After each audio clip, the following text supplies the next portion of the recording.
Bonjour à tous, c'est Virgile sur TV Land dans la nouvelle émission musicale Musique et moi. Chaque semaine, on se plongera dans l'univers musical de notre invité. On parlera musique, on écoutera de la musique et on fera de la musique. On évoquera également les bons plans, avec également les sorties, les concerts, les agendas de notre région Aquitaine et de nos Landes pour les meilleurs plans dans ces prochaines semaines. Aujourd'hui, je reçois un invité qui nous vient du Pays Basque. Il a sillonné les scènes de France avec un reggae dévastateur. Il s'est fait connaître grâce à ça notamment. Et aujourd'hui, il a fait un projet qui s'appelle La Compo Déconfinée, un artiste particulier, un projet fou en tout cas qu'il a concrétisé récemment. Je reçois David Cayrol. C'est parti.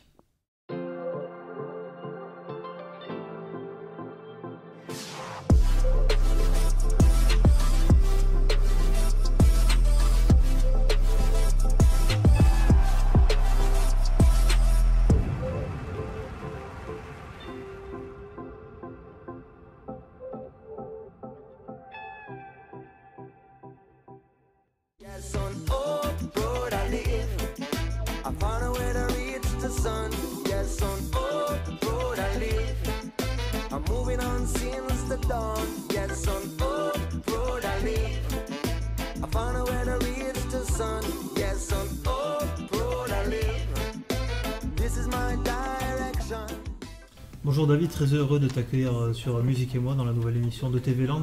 Aujourd'hui on va évoquer ton parcours solo notamment, avec aussi également La Compo Déconfinée, ce nouveau projet que tu as sorti récemment, que tu as concrétisé. Voilà quelque chose de fort. Voilà. Une première question pour débuter cette interview qui est assez commune à chaque fois, c'est te demander en fait quel a été le premier CD ou cassette à l'époque où tu étais gamin, album que tu as eu dans les mains et qui t'a marqué. Le premier album qui m'a marqué absolument, qui a changé ma vie, c'est l'album Legend de Bob Marley. Je partais en Angleterre avec mon école, donc en Anglette j'étais, et on partait en Angleterre et on devait me rendre une cassette de Lenny Kravitz. Et au final, le pote avec qui j'avais prêté cette cassette m'a pas rendu Lenny Kravitz, mais c'était une copie, hein, je prends de le dire. Et on m'a rendu Legend de Bob Marley, j'ai mis ça dans les oreilles, et ça m'a foudroyé, et je demandais à mon pote mais c'est quoi ça? Il me dit ah, mais c'est Bob Marley, c'est génial, tu vas voir ça.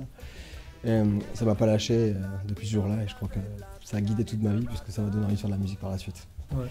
Justement, sur cette transition, quel a été l'élément déclencheur qui a fait que tu es passé d'auditeur à acteur musical quoi, en fait? Je pense que c'est justement c'est Bob Marley, encore une fois, qui a été l'élément déclencheur dans le sens où le message qu'il y avait, la musique, et ce que ça procurait en moi, et le message voilà, porteur d'espoir, en fait, qui réconforte quand on n'est pas bien. Et je pense que ça réconfortait tellement de monde, tellement de gens dans le monde entier, que ça a amené de l'espoir à tous, et ça a amené de l'espoir à moi aussi, dans une période des fois difficile quand on est adolescent. Ouais. Et je me suis dit, si je pouvais transmettre même 1% de ce qu'il transmet, ce serait génial. Donc j'ai commencé à écrire mes textes, ouais. Et en gardant forcément, alors pas que le message de Bob Marley, mais le message du reggae en règle générale, avec de l'amour et de l'humanisme en fait au cœur du texte et au cœur de la vibration musicale. Et c'est ça qui m'a porté. Et comment tu as acquis cette touche reggae? Parce que réellement, quand on écoute tes morceaux, c'est reggae à fond. Et comment tu as pu travailler ta voix? Parce que je pense qu'il y a eu un boulot. Est-ce que tu avais déjà des facilités quoi, au niveau vocal ou pas? Je sais pas trop en fait. Non, c'est vrai que j'avais jamais pris de cours de ma vie. J'avais jamais fait de guitare. J'ai appris tout sur le tas, tout seul. Au début, j'ai commencé à chanter dans un micro que j'avais branché à ma chaîne IFI sur des cassettes que j'enregistrais. Vraiment, c'était du bricolage. Et j'ai fait écouter à ma grand-mère, et puis elle me dit ah mais c'est bien, t'as une voix sympa, tu devrais te pousser quoi. Donc voilà, c'est les premiers encouragements qui ont fait que j'ai continué. Mais j'avais jamais vraiment réalisé ma voix. Et c'est 10 ans après avoir commencé mes premiers textes, que j'ai pris quelques cours. Mais ça a été vraiment... J'ai découvert ma voix au fur et à mesure. Et forcément, mes professeurs, du coup, vu que j'avais pas l'occasion et la chance d'en prendre des cours, c'était toutes les stars que j'écoutais, que ce soit Bob Marley ou les autres, mais aussi la soul music et puis le hip-hop qui était là aussi pour le phrasé. Voilà. Ok. Qu'est-ce qui t'a inspiré au niveau des thèmes de tes chansons? Parce que c'est vrai que quand on écoute un petit peu ton répertoire, il y a des thèmes quand même forts, quoi, je veux dire. Donc, Ouais, alors c'est vrai que les thèmes, ce qui m'inspire le plus, moi, c'est ce que je vis tous les jours, ce que vivent tous les jours les gens qui sont autour de moi, ce que je vois à la télé, ce que je vois dans les journaux. C'est vraiment souvent des thèmes de société, c'est du réel en fait. J'ai du mal à inventer des histoires. Ou sinon, si c'est pas des histoires, on va dire, inventées, elles sont romancées quelque part. Mais je romance un peu la réalité, mais très peu. C'est souvent la réalité qui me pousse à écrire. D'accord. Ouais. Donc ça te vient d'une idée, tu la notes, enfin ça peut être une idée dans ta vie de tous les jours, tu as un thème qui arrive comme ça et tu te... C'est ça. C'est plus ça, ouais. C'est ça qui me guide dans le sens où c'est plutôt des réactions. C'est vrai que ça part toujours d'une réaction par rapport à quelque chose qui me fait mal souvent, Mhm. à ce que je vois, enfin, les injustices, et on peut le voir aujourd'hui, c'est ce genre de situation qu'on vit aujourd'hui, comme aux États-Unis, qui Ouais. déclenche beaucoup de choses. C'est ça qui me fait réagir et c'est ça qui me fait agir et qui me donne envie d'écrire et de dire bon, il se passe ça, mais on va essayer de faire quelque chose pour que ça change, quoi. Et c'est le message global que j'ai dans mes chansons. Et après, bien sûr, il y a forcément des moments personnels aussi qui font partie de ma réalité. Ouais. Et des ambiances, puis des déceptions aussi. L'amour en fait partie, hein, bien sûr. Ouais. Mais je chante rarement des chansons d'amour, c'est plutôt des choses qui me touchent au profond, mais d'une manière plutôt universelle. D'accord. Ouais. Alors une question que j'ai en regardant un petit peu ta biographie, qui arrive assez rapidement dans l'interview parce qu'elle m'intéresse, c'est en fait cette rencontre. Alors les Wailers, pour ceux qui connaissent pas le reggae, parce qu'on a des novices qui vont regarder l'émission, c'est vraiment à la base, quoi. Enfin, je veux dire, au niveau reggae, c'était les collègues de Bob Marley. Hein, et tu as eu cette rencontre, j'ai vu ça quoi, sur les réseaux, tu peux nous en parler, c'est génial, quoi. Enfin, Ouais, toi, mais je comprends ce que tu veux dire et c'est vrai que même pour moi, hein, il y a toujours des moments où je me pince et je me dis je suis en train de vivre ça. En fait, bon, comme je disais, vous avez compris là, depuis le début, Bob Marley était là quand même. Il y a toujours des petits cailloux sur ma route qui ont fait ah mais je suis toujours là. Et en fait, ben ça a guidé mon chemin, c'est sûr. Alors on m'a proposé plusieurs choses. Déjà j'avais été voir les Wailers quand j'avais 18 ans et j'avais pu rencontrer un de ses guitaristes. Et puis après on m'a proposé de faire la première partie des Wailers. Il y a une dizaine d'années de ça. Et quand j'ai décidé de partir en Jamaïque, en fait, et enregistrer mon album, j'ai rencontré Judy Mowat qui, du coup, partage un morceau sur mon prochain album. Et Judy Mowat, c'est une des choristes de Bob Marley, qui était vraiment une très proche de Bob Marley. Et elle m'a proposé, après une session de studio, elle m'a dit David, je voulais te parler de quelque chose. Et j'ai un projet auquel je participe avec une partie des Wailers. On est en train de recréer les chansons de Bob Marley. Et on cherche un chanteur. Est-ce que toi, ça te dirait de le faire? Et elle me dit je pense que ça pourrait vraiment le faire dans le projet. Et contacte le producteur pour moi. Et je me suis retrouvé du coup à faire des tests avec le producteur. Et à me retrouver du coup à faire un album de 20 titres avec une partie des Wailers originaux. Les deux choristes de Marley, Marcia Griffiths et Judy Mowat. Et j'hallucine toujours. Hein. C'était en quelle année ça? C'était l'année dernière. Ah ouais. C'est très récent. Et même moi, quand j'ai reçu le texto, en plus, on m'a envoyé ça par texto le lendemain d'une session de studio. Déjà, de recevoir un texto de sa part, de Judy Mowat, c'était quelque chose. Et en plus, qu'elle me propose ça, c'était comme un fou. Et j'ai eu du mal à le réaliser sur le moment. Puis après, les choses sont concrétisées. Je suis parti à Amsterdam enregistrer les 20 titres. Et du coup, ça réunit beaucoup de musiciens aussi partout dans le monde, en plus des Wailers. D'accord. Mais le constat de la musique reggae en France, on ne suit pas trop, tu vois l'actualité. Enfin, quand tu es dans ton truc où tu écoutes la musique traditionnelle à la radio, tu n'entends pas de reggae. Ouais. Qu'est-ce que c'est aujourd'hui le constat de la musique reggae en France? Ça en est où? Enfin, est-ce que tu peux nous en parler? Vous êtes beaucoup? Enfin, comment... Ouais.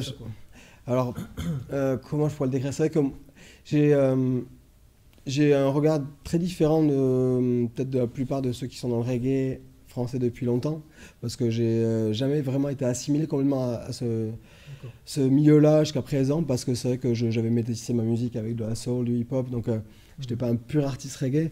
C'est vrai que là, depuis que j'ai fait mes albums en Jamaïque, je vois plus ce milieu-là et je le côtoie plus aussi. Et c'est vrai qu'il y a plein d'artistes, il y a des super artistes qui ont vraiment une carrière en France comme à l'international.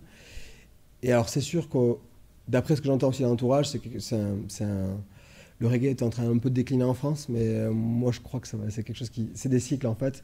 Mais c'est juste une phase peut-être un peu de creux aujourd'hui. Mais pour moi, vu les artistes qu'il y a, la qualité des artistes qu'il y a et les productions qui existent, on en a plein aujourd'hui. Non, c'est une belle scène qui est bien présente et je pense que c'est quelque chose qui va remonter. Je pense que c'est sûr. J'en ai pas de doute. Bon, on peut parler un peu de ton dernier album. Alors, si je me suis pas planté, Uni, le dernier album qui est sorti pour toi. Ouais, c'est ça. Voilà, est-ce que tu peux nous en parler un petit peu de comment tu l'as travaillé? Comment ça fait quoi, 1 an et demi qu'il est sorti? Ça fait un peu plus. Ça fait 3 ans maintenant. Ah oui, ouais. Okay. 3 ans qu'il est sorti et c'est un album que j'avais créé et que j'avais financé de manière participative. D'accord. avec les gens qui me suivaient. Et puis on a fait une sorte de pré-sortie de l'album pour les gens qui avaient participé. On était partis jouer chez eux. J'étais parti en voiture électrique avec un de mes guitaristes. Ouais, j'aime bien ce truc-là. Et puis j'ai besoin de ça en fait. Et je fais la musique pour ça, donc ouais, il fallait que j'aille voir les gens. Et du coup, on est parti sur la route. On a sorti cet album-là.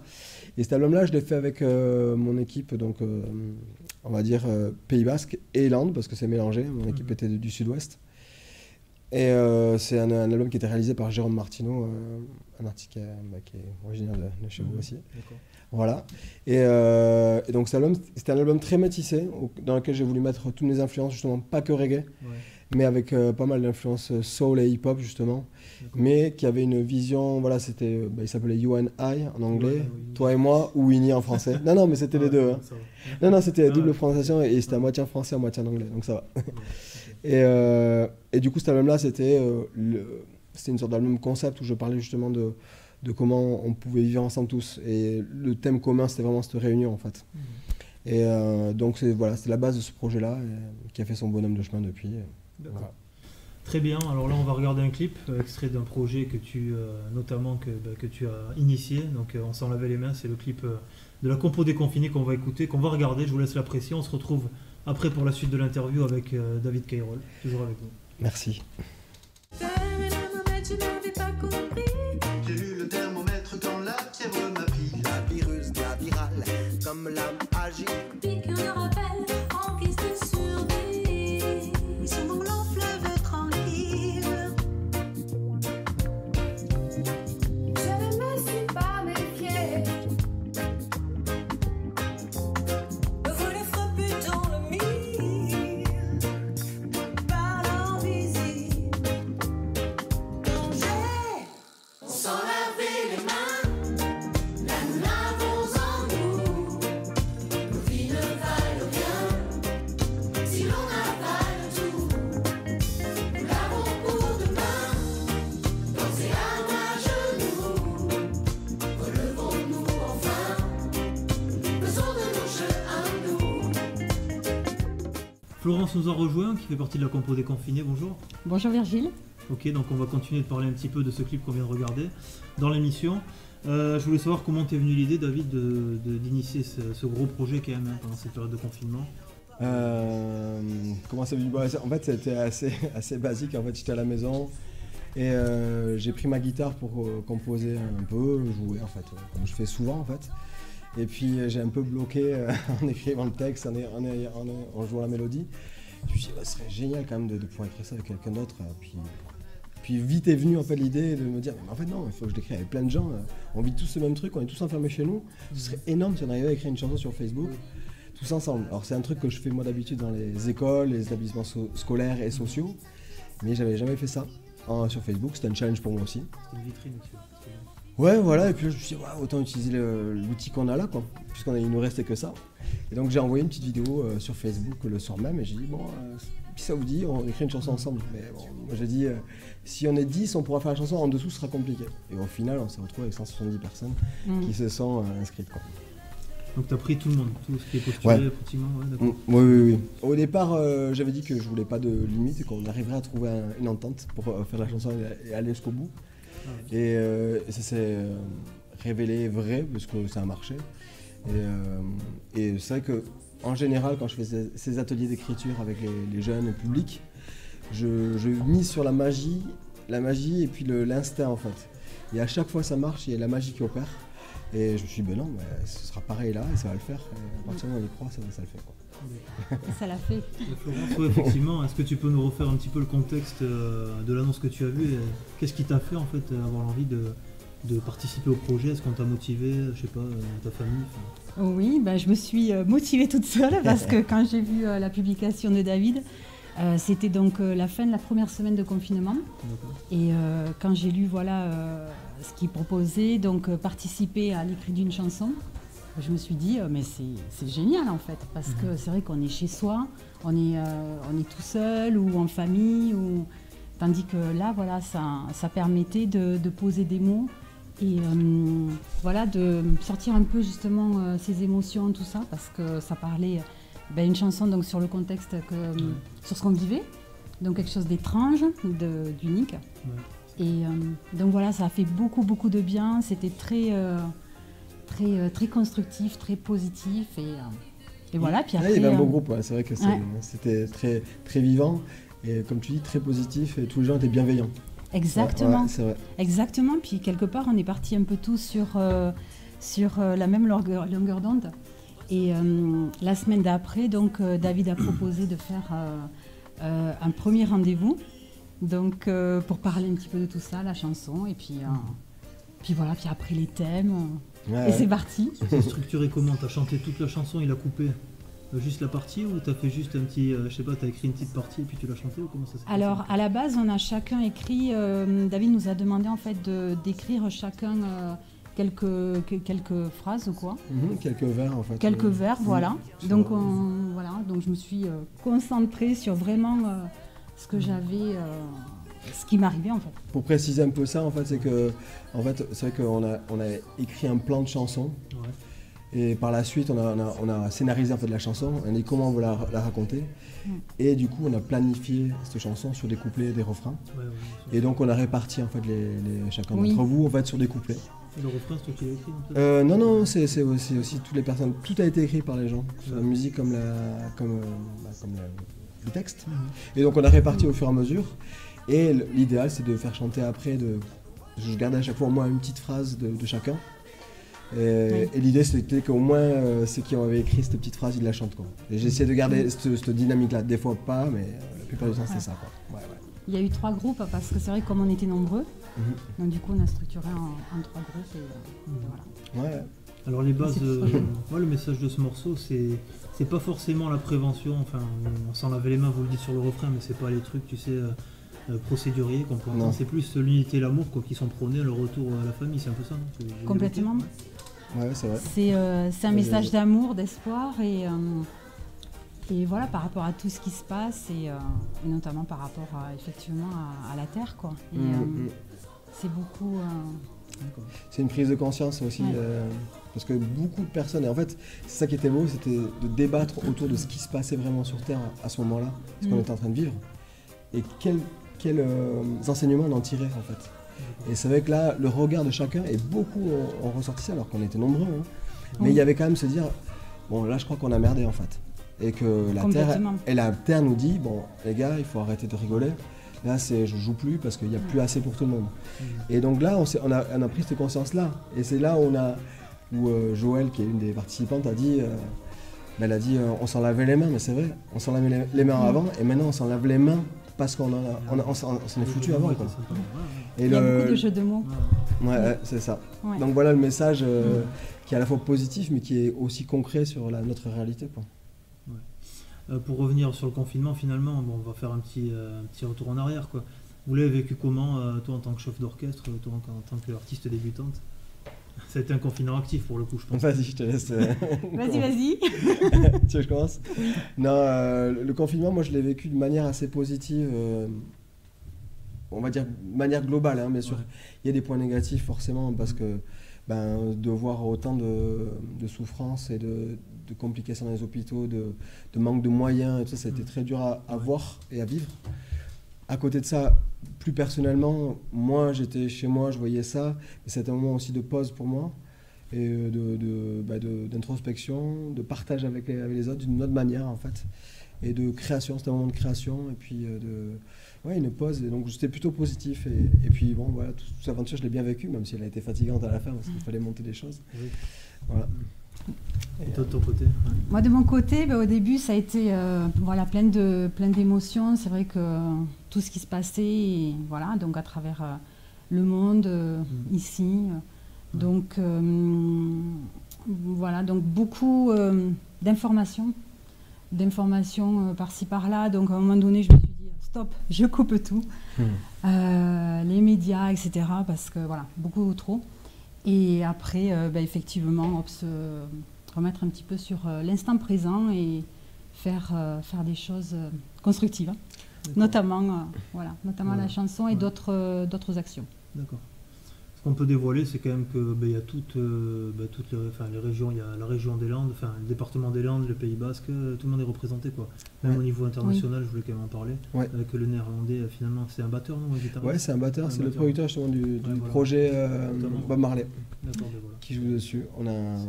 On a un bassiste qui vient de Washington, avec qui, Ouais. que j'ai rencontré l'année dernière sur un festival en Pologne.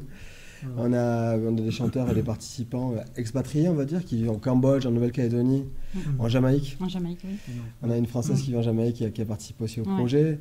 Et la plupart, en plus, c'est vrai que je connais. Il y a peu de gens que je connaissais au final. Donc on se découvre petit à petit. C'est la première fois qu'on se rencontre vraiment, en fait. On Oui, discute. oui. On a participé à un projet Ouais. l'année dernière, mais We Are de the loin. Band. Mm. Mm.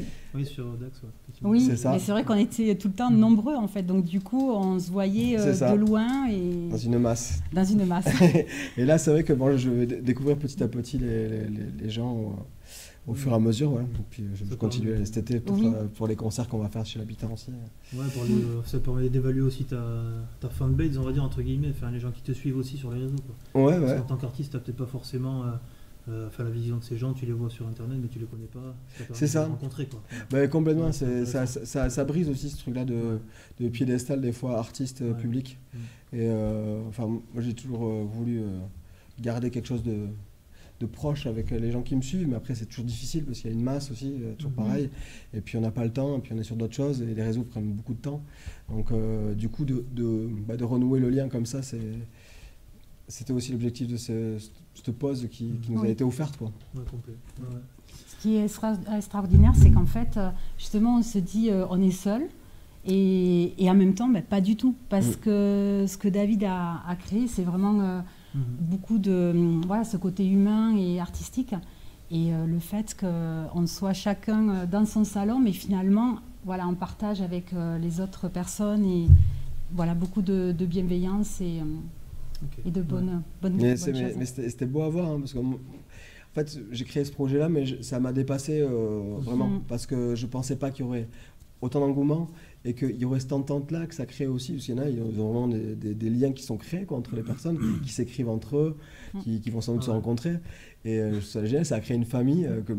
j'espérais pas. Et en fait, de voir ça, moi, c'est ça qui me met aussi quand je vois le clip, c'est que je vois tous ces visages qui ne sont jamais vus et qui ont lié Ouais. presque Mhm. amitié entre eux. Ouais, ouais. Et qui ont créé quelque chose entre eux, je trouve ça mais incroyable. Mais moi, ça me dépasse. Hein. Donc, L'unificateur, t'as été Et quand on voit le l'unificateur. clip, justement, c'est excellent parce qu'on a passé 2 mois ensemble et à s'écrire. Mhm. Donc du coup, il y avait des prénoms, C'est des vrai. noms, des pseudos et le jour du clip. vous Donc êtes vu. c'est excellent parce que du coup, on peut enfin mettre un Ouais. visage sur, Ouais, voilà, c'est sur, bon. sur le nom. Et Sur des profils. oui, c'est excellent. Le projet, les projets à venir pour toi en tant que solo, et puis la suite de ce morceau, de l'actualité pour ce titre par exemple, et sur tes Ouais. projets solo, est-ce que tu peux nous en parler Ouais, alors déjà pour ce projet-là, on va sortir le single le 19 juin qui sera sur toutes les plateformes légales en fait. Voilà. D'accord. Ouais, ouais. Donc ce sera en libre téléchargement pour ceux qui le souhaitent. Et après, donc, on va essayer de continuer à promouvoir. On a beaucoup de médias qui ont joué le titre, que ce soit des radios, des télés. Je remercie vraiment ceux qui ont fait l'effort de relayer l'info comme vous. TV Land, merci. Et puis on va poursuivre. Et l'idée, là, ce serait, comme je disais tout à l'heure, c'est de proposer des concerts à ceux qui ont participé à la compo, mais pas qu'à eux, hein, de proposer des concerts à la maison, dans leur jardin, cet été. Et puis j'ai d'autres idées, donc je pense peut-être à faire un gros live avec toutes ces personnes-là, quelque chose d'emblématique. Donc peut-être l'année prochaine, parce que ça va être un gros Ouais, truc. j'espère, ouais. Voilà, donc ça va faire un gros live ici à Paris, mais je suis en train de ficeler tout ça. Donc ça c'est des petites surprises que je dévoile là parce que j'ai pas encore vraiment parlé de tout ça.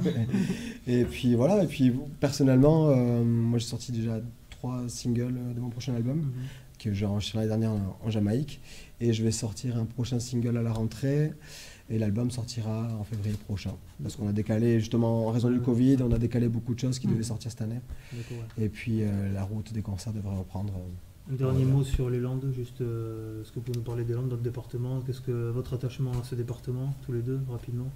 Voilà. Oui. Qu'est-ce que... Donc moi j'y habite depuis plus de 20 ans.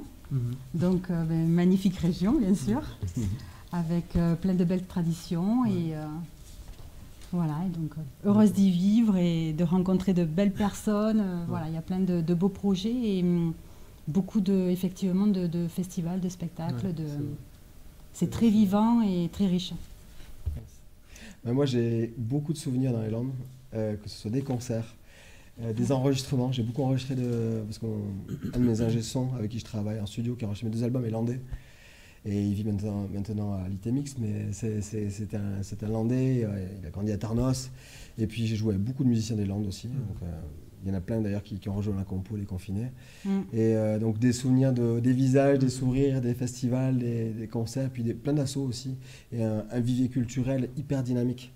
Donc moi je dis merci les Landes parce qu'ils m'ont porté dans mon développement en tant qu'artiste et en tant qu'humain aussi. Ok, bon bah super. On se retrouve pour live dans quelques minutes. Là on va passer à la rubrique Les bons plans sur émission sur Musique et moi. Les bons plans c'est votre rubrique, hein, c'est les sorties, c'est les concerts, les agendas. Et en ce moment en post-confinement, en fait aujourd'hui c'est surtout des sorties d'albums que nous voulons représenter. Donc les premiers albums dont on peut parler en fait pour cette version d'émission, ça sera Validé, la série de la BO Validé, donc la série de Franck Gastambide qui marche à fond, hein, aussi la première saison marche très bien. Et il y a la réédition de la bande originale, édition de luxe, avec notamment des nouveaux morceaux. On retrouve Sams, le rappeur bordelais, on retrouve Lacrim, on retrouve également Attic, le membre de la série notamment. Donc je vous invite à découvrir vraiment cette édition de luxe de Validé. Voilà. Deuxième sortie dans un autre style, on va parler de Ben l'Oncle Soul qui est de retour avec Addicted to You. C'est son nouvel album, vraiment en indépendant. Là. Il a carrément quitté toutes les maisons de prod et les labels pour sortir en indé. On y retrouve Ayam en featuring, Yuma, et aussi on va repartir sur les bases de ce qu'il a influencé, des artistes influenceurs. Un bel album à découvrir, Ben l'Oncle Soul qui est sorti. Troisième album découvert dans les bons plans aujourd'hui, c'est Deep Purple, le retour des papis du rock qui sont encore là.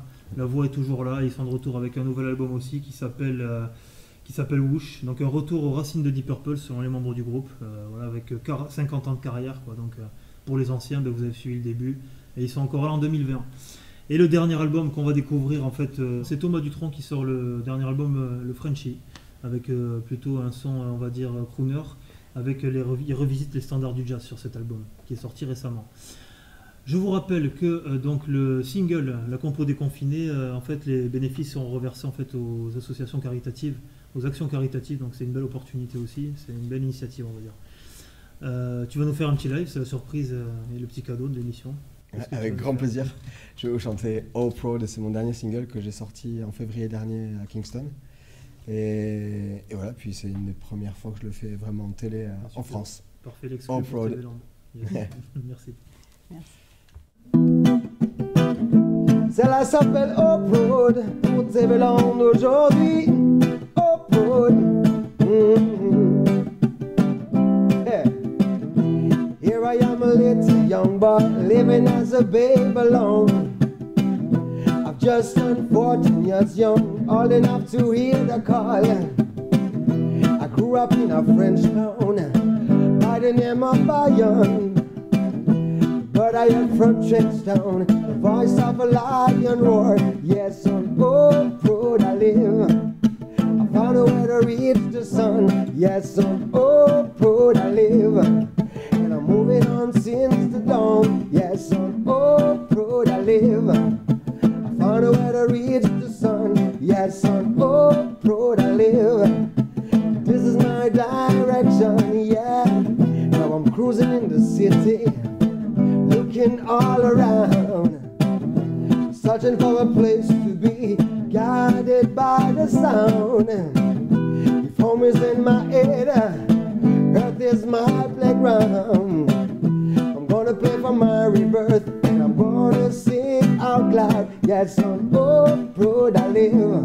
I found a way to reach the sun. Yes, on Old Road I live. And I'm moving on since the dawn. Yes, on Old Road I live. I found a way to reach the sun. Yes, on Old Road I live. This is my direction, yeah. Ayapa, yapa, yapa. Ayapa, ayapa, yapa, yapa. Hey. Yes, I've been in deadlock with a dreadlock. We all hit a rot block. I came back to the crossroads, see the signs on the board. Many roads but one road. Coming in from the cold, coming into one love. coming in for one blood. I am the young and the old, the strong and the bold. The message I hold, this message I've told, and I keep on telling my people, everyone's a mission. Life's got a ritual, so you gotta teach yours. I'm gonna teach mine on Old Road I live. Find a way to reach the sun. Yes, on Old Road I live. And I'm moving on since the dawn. Yes, on Old Road I live. I found a way to reach the sun. Yes, on Old Road I live. This is my direction. Yes, on Old Road I live. Oh, Lord, I say, Old Road I live. I live on, live on, live on, live on, yeah. Old Road I live. Oh, yes, on Old Road I live. If you ask me why I'm skanking to the rhythm, would you ask me why I need my feet to keep on moving? Yeah, whoa, oh, oh, oh, oh. Yeah,